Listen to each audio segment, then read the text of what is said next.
welcome to Antique Quest. Today we're talking about one of my favorite collectibles, and that's Shipwreck Artifacts. Now, I originally got into this because I was collecting Oriental porcelains, and then I discovered that I could actually buy some of these shipwreck pieces, which come with fabulous history.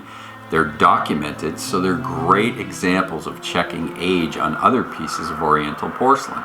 Collecting shipwreck artifacts really combines the best of all worlds. You have treasure hunting mixed in with collecting of antiques and antiquities, and you have great history to check up on all these items.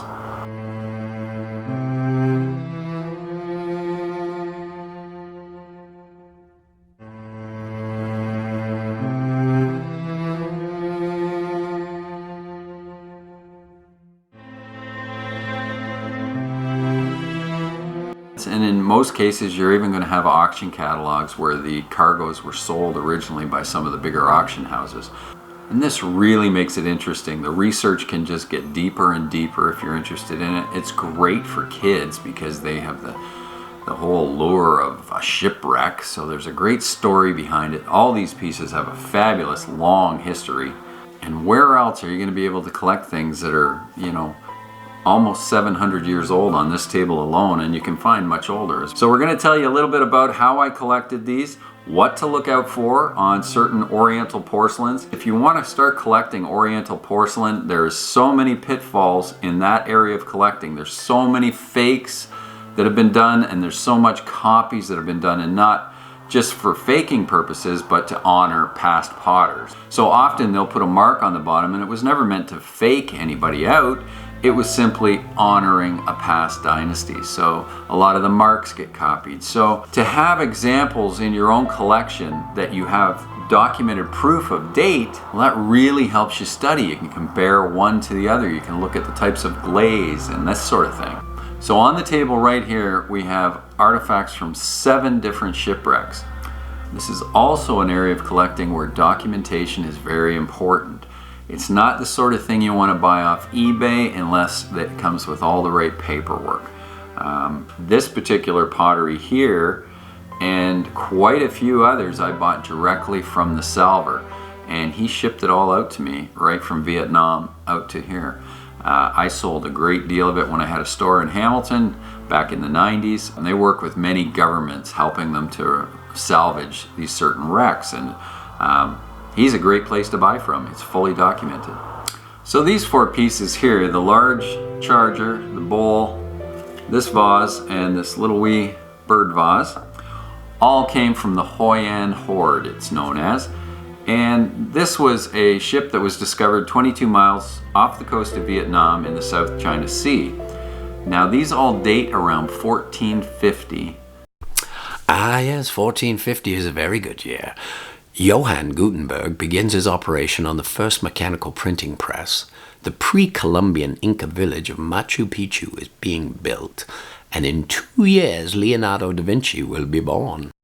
So I bought quite a bit of this over the years. The main auction was sold at Butterfield's in San Francisco in 2000, I believe it was. Now this particular one, I was lucky enough to get in an auction in Ontario, and one of the divers actually worked for the salvage team. And as is common, a lot of the salvers themselves would have a certain amount that they're allowed to keep for their collection. But what's fabulous about this charger is this great image of this horse, this grotesque figure of a horse, if you will. And it has probably a little newer break here, but these breaks here would have happened when the cargo sank to the bottom. A lot of the times this cargo will drop and you'll have a stack of 100 plates, and you might break a couple on either end, and the ones in the middle are almost pristine. Then what happens is you get marine growth will attach to it. Now this particular one, you can just see the odd little barnacles on this one, and you can see some of them here where it's been sitting on the ocean floor, and there's one right there attached to the side. So those are interesting to see, and I've had some that were absolutely covered, and I thought those were almost as interesting. But the neat thing about this charger is there was only 2 with this particular pattern found with the grotesque horse. Now the other one was sold by Butterfield's in San Francisco, and it got an exorbitant amount of money, over 20,000 US for the one plate. Now I managed to get this one at an auction in Owen Sound, Ontario of all places. And the great thing was there was a fair bit of cargo from the wreck that nobody seemed to be interested in that because it was broken. Well, it's, you know, what is it, 600 years old almost? And it's survived a shipwreck, and the grotesque horse is really the thing here. So I find it as artistic, if not more, in this kind of condition rather than perfect. And I know you've heard me talk about that sort of thing before on the channel, and it's probably a personal taste thing, but it's not so critical when you're dealing with 500-600-year-old items and they've survived a shipwreck. So this sank in the South China Sea in 1450. There's one floating around somewhere that someone paid a fair bit of money for, and there's mine, and that's it. And somehow here it is with me in Nova Scotia now. Great piece. There's little pieces like this that they'll sell to you. Lots of cargo on the wreck. I think it was 200,000 artifacts, something like that. So you can actually buy a little artifact from a famous shipwreck and not spend a whole lot of money. The bowls again. The brown wash, here's something I will tell you, is typical of Vietnamese porcelain of the day. Now it's not as fine as you're going to find with Chinese porcelain, which is much finer and a much richer blue. The blue that you see on Vietnamese pottery of the time is more gray, really. And another thing you want to look for, and you want to look for this whether it's a shipwreck piece or not, and their Cobalt Decoration, which is how they get the blue, it tends to pop. So what that means, and hopefully we'll show you some close-ups.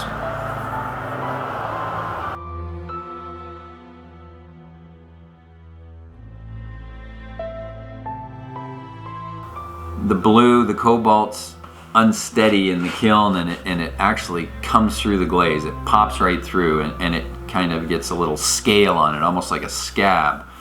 That's actually a sign of a good piece. Fakes never have that. So that's something you want to look for in really early blue and white Oriental porcelain. And this one, but you can see the gray rather than the really gentle blue. But the other thing to take note of, and hopefully you can see that, is the white here tends to be more of a creamy white, whereas with the Oriental it's almost like a translucent bluey white. So that's another thing you want to watch for. But those are all from the Hoi An Hoard, is the name of the shipwreck. Really interesting stuff. Now this particular little dish, this is called celadon, which is a greeny glaze over just a buff earthenware. This little bowl here, which is just a utilitarian piece, would have just been a bowl in anybody's house at the time that needed a little tea bowl or whatever they wanted to use it for. Now, in a close-up, you'll see that the glaze is crazed throughout. You'll see a difference in the thickness of the glaze because this is more crudely made than reproductions that you would see today. And this shows you one of the things you want to look for. They do have a sticker on anything that they have, and it has a log number on it, and you can research it back with them and find out exactly what that log number coincides with. And in this particular case, they've actually scratched it right into the base of the ring here. Now, I particularly like celadon. I love the green colors, so I think that's really neat just because it's that old. There's not a chip in it. This is in pretty good shape. It's got a couple little barnacles attached there. For some perspective on that date, the Ming Dynasty has just begun a 300-year reign. The steel crossbow has been first used as a weapon of war, and the Bastille begins to be built in Paris. So you're looking at something that was made 650 years ago by a small little potter, and it got added to a cargo. It suffered a horrendous shipwreck. Probably everybody on board would have perished because they couldn't swim that far. And you know, it's been rescued, brought up from the deep, treated, and now I own it. It's fantastic. It's a lot more than a teacup. you know, there's history behind these pieces, and that's what makes it so interesting. Now, some of these other ones are quite famous. Now, this particular beautiful little blue and white vase, again in perfect shape, was from the Hatcher junk. Now, this sank between 1643 and 1646. The cargo was sold by Christie's in 1984, and it bears the Christie's label on the bottom. But again, great little piece, beautiful blue and white. And again, you can see where the cobalt gets really deep, really dark. Sometimes it'll pop right through the glaze. But that little vase at the time, I've probably owned this for 20 years now. I don't think I paid more than $100 for it. But it's got an interesting, you can read his books on all his finds. But one of his most impressive finds would have been this one, which is the famous Nanking Cargo. Now, this little tea bowl and saucer sank in 1752. In 1752, the Liberty Bell is delivered. In 2 years, the French and Indian War will begin. Benjamin Franklin conducts his famous kite experiment. And in 4 years, Wolfgang Amadeus Mozart will be born. The Nanking Cargo is a very famous wreck. Again, I believe over 200,000 artifacts were brought up by Michael Hatcher. And this was sold in Amsterdam by Christie's. Now, the sale broke all records of the day back when this was sold, and the cargo sold for over $20 million at that time. Now, after this, UNESCO made it so shipwreck artifacts could not be removed from the countries they were found in. So this was really one of the last great treasure finds. This was a ship of the Dutch East India Company, and it was loaded and on its way to Amsterdam, and it sank on the way. So really neat. When they find them, it's big news. The work that these guys go through to salvage it is unbelievable, and it makes for great reading. There's lots of history on it. It's a great example of what real 18th century Chinese porcelain is supposed to look like. And these, of course, both have the Christie's label with the lot number. And that's important because the lot number is going to coincide with that lot number from the catalog. You can still pick up these catalogs today. I think they sold like 12 million catalogs. It was a huge deal when the Nanking Cargo came up for sale. It created quite a buzz. This little piece actually is a silver real. And I got that from a fellow that dove and got it down in the treasure fleets in Florida. So he had it mounted on this silver, and he'd had it for years and years and years. He was an older fella. He sold it to me back when I had a store in Hamilton. I've kept it all these years because I think it's really neat. I have no idea what ship it came off, but definitely a neat piece. And this is just another Spanish real that I happened to find somewhere along the way. And I kept it because a lot of these cargoes are full of these sorts of things. Now these I bought again from Nanhai Marine Archaeology. Now these were from a transitional wreck site. And these are typically called chrysanthemum bowls. I can't say that word very good, chrysanthemum. And they have their labels and their coinciding numbers as well. And you can see these pieces aren't quite to the quality of that. And these were made for export, most likely. Now, the difference between a wreck site and a shipwreck is that no ship was found. So what happened in a case like that is they've hit a reef, something like that, they've opened up the hull, and they start to jettison their cargo. And there was no ship found there, but a lot of cargo. Now, these two bowls date late 1600 to about 1700. Ah, 1670. Vermeer has just painted his Girl with the Pearl Earring and enjoys his most prosperous painting time. Mount Etna had just erupted, and the Hudson Bay Company has been founded in England to operate in Canada. So right at the end of the 17th century. But again, you can look at certain ways they're made, how the blue decoration is under the glaze. You can see where this glaze wasn't quite as good as some of these other glazes, and it shows its flaws. Lots of little pock marks here, lots of little incrustations growing on there. Now, last but not least is this Indian elephant with a howdah on top for tiger hunting. And this was actually sold by Sotheby's. Now this was part of the collection of Lord Carmichael. Now Lord Carmichael was stationed in India in the early part of the 1900s, and in 1917, because of World War I, he went home to England. Now he took the ship the Medina, and he had a massive collection. He was a very avid art collector, and he loved collecting the pieces from the Indian people, and he thought they deserved much more attention. And he filled the ship with a cargo from there. So all of his collections were on board. Lord Montague was also on board. And he got off in Italy and traveled overland from there home to England. He arrived home safely. The problem was the ship, the Medina, was torpedoed by German U-boats and sank to the bottom. It was long, long after that this ship was found again, and originally it was found, they salvaged some tin off it that it had aboard back in 1932, and it took several tries for divers to be able to locate the belongings of Lord Carmichael. So Sotheby's sold the artifacts back in a sale in 1988. So one thing that's imperative when dealing with shipwreck artifacts is the proper documentation. So if you're going to collect, make sure you get this. Now in the case of the Hoi An Hoard, we have the cards from Butterfield, but more importantly we have the log numbers and the lot numbers stuck onto the bottom of the plates. You want to make sure they're with those, and you want to make sure they jive. Now the thing with those is you can check them on auction catalogs that it is the exact same thing. That's very important. With the Christie's, again, same thing here with the Nanking Cargo. You know, we have the letter from Christie's with the lot number explaining what it is, which is the cup and saucer from the Nanking Cargo. And then we have their stickers as well that are on there with the numbers coincide. So that's very important to get that kind of documentation.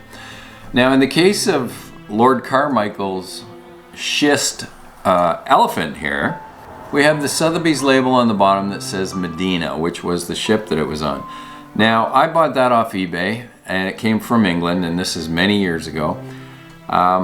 Would I have just accepted it like that? Probably not. I need more than that. These sorts of things can get faked, so you want to be careful that you're getting what you think is accurate documentation. Now the beautiful thing about this particular one, and which is what made me buy it, you know, he sent me a lot of extra documentation with it, pictures of Lord Carmichael here. You know, the Sotheby's flyer. Now these, you know, you can't put a lot of stock into something like that. But he did have, you know, the whole story of the sale at Sotheby's that was sent along with it. But more importantly, and the piece that clinched it, was here's a copy out of the auction catalog.